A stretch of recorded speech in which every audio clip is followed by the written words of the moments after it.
We've got damp conditions across the area, a few trains going by, a few trees starting to change. A lot of stuff going on here in this Ashley Home Store camera network quad panel. Kingsport's at the top left. That's along Eaststone Drive. Southwest Virginia Community College is in the top right. You can see the trees changing there a little bit and the camera turning around too to give you some different views. Jonesboro, camera down there. The train's coming by this evening. And Johnson City, that's along North State of Franklin Road. A few folks out and about dealing with some damp roads as they head home this afternoon and evening. Here's our weather setup, okay? We've got the remnants of beta to our south. It's really just a remnant low now, and that brings some moisture into our area in the form of some rain showers and, of course, cloud cover. The clouds have been pretty persistent throughout the afternoon and the evening. They're going to stay that way overnight as more batches of rain push in from the south and west. I want you to look all the way down to Huntsville here. See that batch of rain there? That's the pocket of moderate to, at times, heavy rainfall that we'll be watching for later tonight. Right now, pockets of some moderate rainfall on the I-81-26 split, some scattered light rain across much of Washington County, Virginia into Russell County. You're in Grundy? Hey, not a whole lot going on for you guys, but it's mainly areas south and southwest of kind of the Tennessee, North Carolina, Virginia state line area into this general area where we're seeing the heavier rain through the afternoon and evening, and we'll continue to see it tonight. Here's future tracking. You notice large part of southwest Virginia here kind of stays dry tonight, especially from Russell County north, but into northeast Tennessee, some pockets of moderate rainfall will set up tonight when we go into the overnight after midnight, and that will allow for us to have some potential flooding as we go into Friday morning. Not too widespread, but a few areas could see some issues with those poor drainage areas, creeks and streams too. Now, Friday afternoon, let's talk about when the rain moves out. We'll be watching for some scattered showers through the afternoon.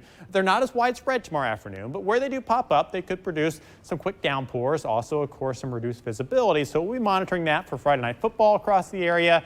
May have to dodge a few rain showers if you're heading out to some of those games. Not everyone will get wet, but some could. Now into the day on Saturday, nicer weather on the way. But before that, here's how much we're expecting in terms of rainfall totals. Generally around an inch, especially further south into areas of northeast Tennessee. Lesser totals north, higher totals south and southwest.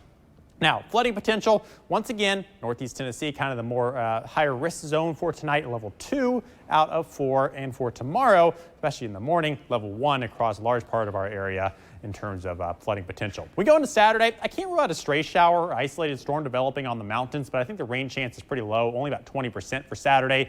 Really, as we go through the weekend, a pretty nice weekend overall with just a stray shower, kind of feeling summer-like with temperatures heading up to near 80. Your forecast temperature for tonight dropping down around 58. Tomorrow we'll see highs getting up to around the low 70s as we go throughout the afternoon. The big story, though, is going to be the continued chance for some rain showers as we go into tomorrow, especially as we go into the morning time frame. Let's take a look at our 7-day forecast, and you'll notice here as we go through the next 7 days, temperatures warming up for the weekend, but then starting to drop on Monday into Tuesday. Tuesday is a little bit of a tricky day. If we see a higher risk of thunderstorms, because the front slows down a little bit, our temperature is going to be higher on Tuesday from what it is now. If the front comes through a little earlier and isn't as strong, we'll see lower temperatures on Tuesday. So Tuesday is a little bit of a wait and see. Still going to tweak that forecast a little bit. Want to make sure we tell you our confidence in our forecast here for Tuesday. But after that, the temperatures will be dropping Wednesday into Thursday.